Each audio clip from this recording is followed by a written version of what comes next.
இனிமே கண்ணை மூடிட்டு கடலை எண்ணெய் வாங்கலாம். ஏன்னா மந்த்ரா கடலை எண்ணெய் இதயத்தின் தயாரிப்பு. வறுக்க பொரிக்க ஏன் எல்லா சமையலுக்கும் மந்த்ரா தான். மந்த்ரா கடலை எண்ணெய், அபார ருசி, ஆரோக்கியமான உடல் நலம். வணக்கம். செய்தி சுருக்கம்.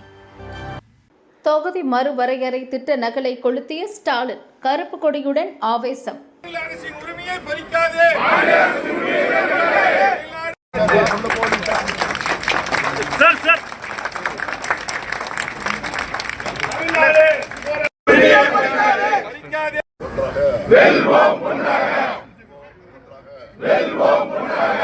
மத்திய அரசின் தொகுதி மறுவரையறைக்கு எதிர்ப்பு தெரிவித்து நாமக்கல் திமுக நிர்வாகி இல்லத்தின் முன் கருப்பு கொடி ஏற்றியும் தொகுதி மறுவரையறை திட்ட நகலை எரித்தும் முதல்வர் ஸ்டாலின் போராட்டம் நடத்தினார்.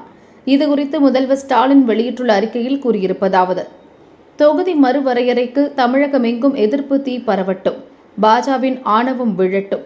அன்று தமிழகத்தில் பற்ற தொடங்கிய ஹிந்தி எதிர்ப்பு தீ டெல்லியை சுட்டெரித்தது. டெல்லி பணிந்த பின்பே எங்கள் தீ தணிந்தது. இன்று தமிழரை சொந்த நாட்டில் அகதிகளாக்கும் கருப்பு சட்டத்தின் நகலை எரித்து மற்றுமொரு தீயினை பற்ற வைத்திருக்கிறேன். இத்தீயும் திராவிட நாடெங்கும் பரவும், பாஜவின் ஆணவத்தை அடக்கி காட்டும் என கூறியுள்ளார்.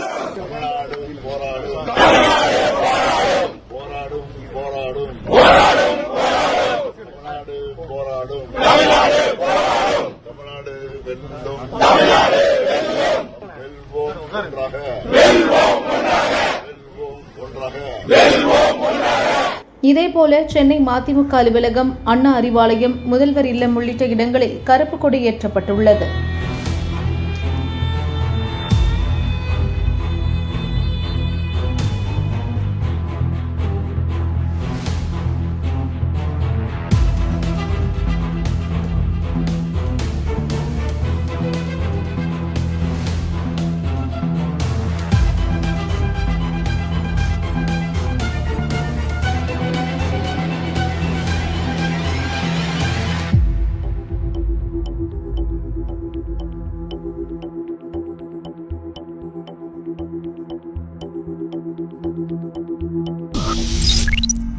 தொகுதி மறுவரையறையில் ஸ்டாலின் அரசியல் செய்கிறார். தமிழக மக்கள் பயப்பட வேண்டாம். மத்திய அமைச்சர் கிரண் ரிஜிஜு.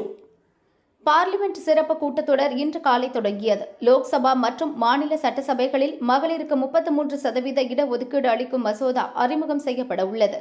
இதற்காக அரசியலமைப்பு சட்ட திருத்த மசோதா, தொகுதிகள் மறுவரையறை மசோதா, யூனியன் பிரதேசங்களின் சட்ட திருத்த மசோதா ஆகிய 3 மசோதாக்கள் இன்று தாக்கல் செய்யப்பட உள்ளன. இதை எதிர்க்கட்சிகள் கடுமையாக எதிர்க்கின்றன. தொகுதி மறுவரையறையை மத்திய அரசு கைவிடாவிட்டால் அதற்கான விளைவுகளை சந்திக்க வேண்டியிருக்கும் என முதல்வர் ஸ்டாலின் கூறியிருந்தார். மத்திய அரசை கண்டித்து தமிழகத்தில் திமுக கூட்டணி சார்பில் கருப்பு கொடி ஏற்றும் போராட்டம் இன்று நடைபெற்றது. நாமக்கல் மாவட்டத்துக்கு தேர்தல் பிரச்சாரத்திற்கு சென்ற ஸ்டாலின், நல்லிப்பாளையத்தில் ஒரு தொண்டர் வீட்டின் முன் கருப்பு கொடி ஏற்றி தனது எதிர்ப்பை தெரிவித்தார். தமிழ்நாடு வெல்லும், தமிழ்நாடு வெல்லும், பறிக்காதே, தொகுதி வரைமுறை பெயரில் மாநில அரசாங்கத்தின் உரிமையை பறிக்காதே. தொகுதி மறுவரையறை மசோதாவின் நகலை எரித்து போராட்டம் நடத்தினார். இதுகுறித்து பார்லிமெண்ட் விவகாரத்துறை அமைச்சர் கிரண் ரிஜிஜு கூறியதாவது: ஸ்டாலின் தொகுதி மறுவரையறையை வைத்து அரசியல் செய்கிறார். டெல்லியில் உள்ள சிலர் அவரை தவறாக வழிநடத்துகிறார்கள். ஏதேனும் ஒரு சாக்குப்போக்கை கூறிக்கொண்டு பெண்கள் இடஒதுக்கீட்டை முடக்க நினைத்தால் அது மிகவும் துரதிருஷ்டவசமான தருணமாக இருக்கும். தமிழகமோ அல்லது எந்த மாநிலமோ தொகுதி மறுவரையறை பற்றி கவலைப்பட வேண்டாம். மக்களை யாரும் தவறாக வழிநடத்தவோ திசை திருப்பவோ வேண்டாம். இதுவே எனது வேண்டுகோள் என கிரண் ரிஜிஜு கூறினார். ரூபாய் 8000 டோக்கனோடு ஓட்டு வேட்டை, ஆதாரத்தோடு சிக்கிய திமுகவினர்.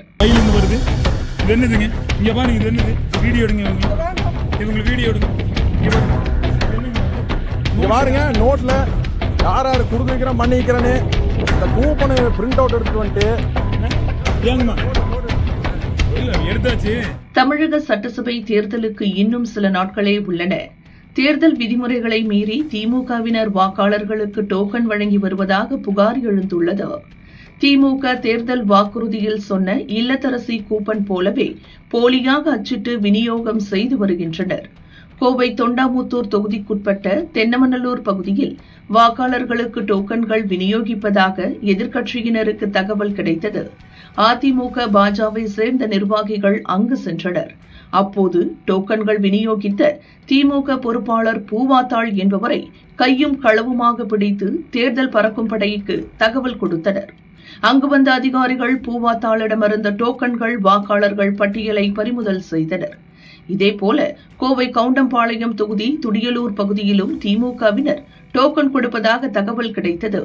அங்கு சென்ற அதிமுக பாஜ நிர்வாகிகள் திமுகவினரை பிடித்து தேர்தல் பறக்கும் படை அதிகாரிகளிடம் ஒப்படைத்தனர். அப்போது பிடிபட்ட திமுகவினர் மீது உடனடியாக எஃப்ஐஆர் பதிவு செய்ய வேண்டும் என்று அங்கு வந்த போலீசாருடன் வாக்குவாதத்தில் ஈடுபட்டனர். நடவடிக்கை எடுக்கப்படும் என போலீசார் உறுதியளித்ததால் அனைவரும் கலைந்து சென்றனர். டோக்கன் விநியோகம் தொடர்பாக தொண்டாமுத்தூர் போலீசார் விசாரித்து வருகின்றனர். கையிலிருந்து வருது. இது என்னதுங்க? இங்க பாருங்க, இது என்னது? வீடியோ எடுங்க இவங்களை வீடியோ எடுங்க. இங்க பாருங்க, இது என்னங்க? அது டோக்கன் இல்லைங்களே. நீங்க வாங்க, நோட்ல பேர் இங்க பாருங்க. இங்க வாங்க, ஒரே நிமிஷம் இங்க வாங்கம்மா. நீங்க இங்க வாங்கம்மா, ஒரே நிமிஷம் இங்க வாங்க. உங்க பையில இல்லைங்கம்மா அது. இங்க பாருங்க நோட்டு.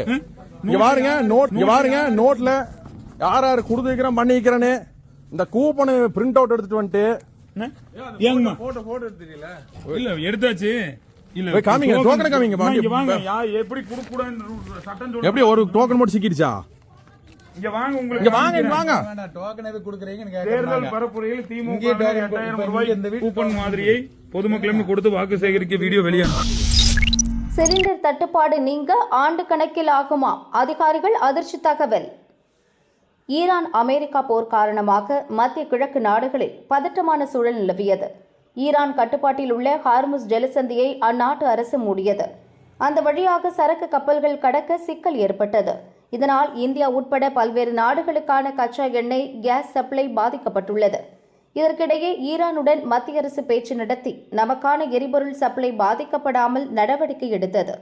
மேலும் சில நாடுகளிடமிருந்து எரிபொருள் வாங்கி நமக்கான தேவையை பூர்த்தி செய்ய நடவடிக்கை எடுக்கப்பட்டுள்ளது. இந்தியாவின் எல்பிஜி தேவையில் 60% இறக்குமதி வாயிலாகவே பெறப்படுகிறது.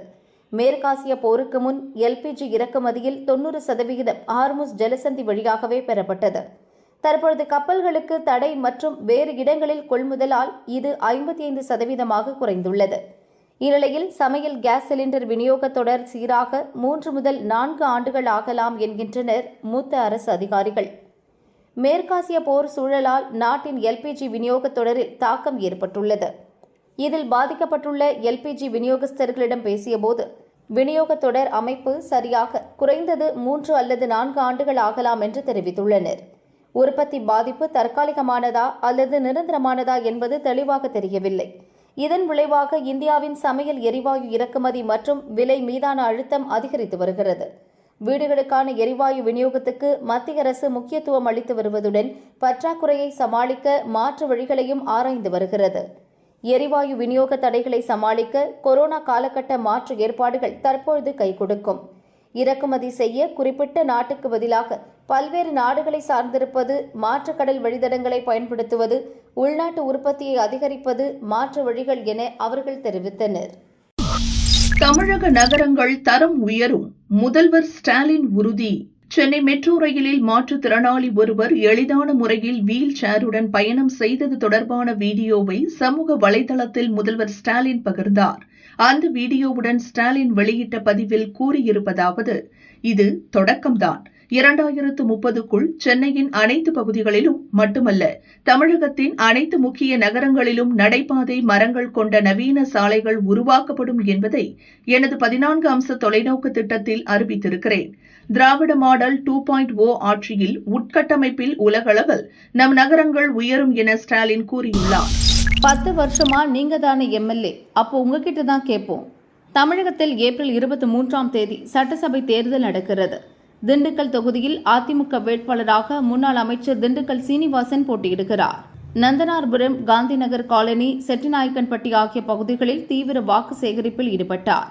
காந்திநகர் காலனி பகுதிக்கு சென்றபோது அப்பகுதி மக்கள் அவரை சூழ்ந்து கொண்டு கடும் வாக்குவாதம் செய்தனர். பல ஆண்டுகளாக இப்பகுதியின் எம்எல்ஏவாக இருந்தும் கழிப்பிட வசதி, முறையான குடிநீர் விநியோகம், சமுதாய கூடம் போன்ற அடிப்படை தேவைகளை கூட ஏன் செய்து தரவில்லை என கேள்வி எழுப்பினர். மக்களின் தொடர் கேள்விகளால் திண்டுக்கல் சீனிவாசன் திணறினார். அப்போது, ஏமா என்ன பேச விடுங்க, இப்ப நான் பேசவா வேண்டாமா, ஒரு கட்டுப்பாடு இல்லாம பேசுறீங்களே என்று கோபமாக பேசினார். பின்னர் நிலைமையை சமாளிக்க அவருடன் இருந்த செட்டிநாயக்கன்பட்டி முன்னாள் ஊராட்சி மன்ற தலைவர் தர்மராஜ் சீனிவாசனிடமிருந்து மைக்கை வாங்கி பேசினார். மீண்டும் அதிமுக ஆட்சி அமைந்ததும் கோரிக்கைகள் அனைத்தும் விரைவில் நிறைவேற்றி தரப்படும் என்று சமாதானப்படுத்த முயன்றார். ஆனாலும் மக்கள் விடாப்பிடியாக, கடந்த 10 ஆண்டுகளாக நீங்க தானே எம்எல்ஏவாக இருந்தீர்கள், அப்போதெல்லாம் ஏன் இதை செய்யவில்லை என சீனிவாசனை நோக்கி கேள்வி எழுப்பினர். அதற்கு அவர், நாங்கள் இப்போது எதிர்க்கட்சி, ஆளும் கட்சியிடம் போய் கேளுங்கள் என்றார். ஆனால் நீங்க தானே எங்க பகுதி எம்எல்ஏ, உங்களிடம் கேட்காம யார்கிட்ட கேட்கிறது என்று மக்கள் மீண்டும் கேள்வி கேட்டனர். மேற்கொண்டு பேச முடியாமல் திணறிய சீனிவாசன் தனது பிரச்சாரத்தை அவசரமாக முடித்துக் கொண்டு அங்கிருந்து கிளம்பி சென்றார்.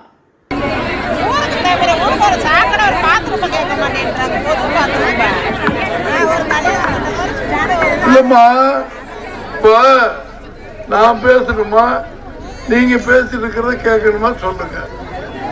ஒவ்வொரு ஊருக்கு நாங்க இல்லம்மா ஒரு கட்டுப்பாடு வேணாமா, நீங்க உங்கள்ட்ட பேசுறதுக்கு தான் வந்திருக்கோம். நீங்களாம் உட்காந்து அப்புறம் விடிய பேசிக்கல. இப்ப நாங்க என்ன செய்யறோமா இல்ல நீங்க பாக்கணும், அதுக்கு தானே வந்திருக்கீங்கன்னா அதனால கொஞ்சம் அமைதியா இருங்க, கோச்சிக்காம. என்ன செய்ய போறோம்னு சொல்லுங்க. நம்ம தலைவரா இருக்க வரலையும் கரெக்டா தான் இருந்தது, எப்படியோ கொண்டு வந்தோம். இப்ப 1.5 வருஷம் ஆகுது, அவங்க தான் அதை செஞ்சிருக்கணும், அவங்க வந்தப்ப நீங்க அதை கேட்டிருக்கணும். இப்ப நீங்க கேக்குறீங்க, அமைச்சரான உடனே ஜெயிக்க வைங்க ஓட்டு போட்டு, அமைச்சரான உடனே புதுசா 4 போரை போட்டு உடனே பண்ணி தரோம். அப்படியெல்லாம் நம்ம இதே கிடையாது. நீங்க நிக்கிற கோயில் முன்னால இருக்க பேர் பிளாக்கே நம்ம அமைச்சர் போட்டு கொடுத்ததுமா.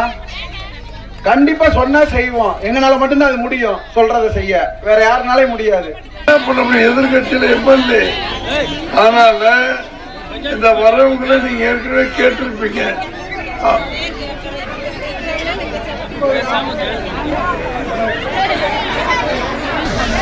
விஜய் ரோட் ஷோவில் தாலி செயின் அபேஸ்.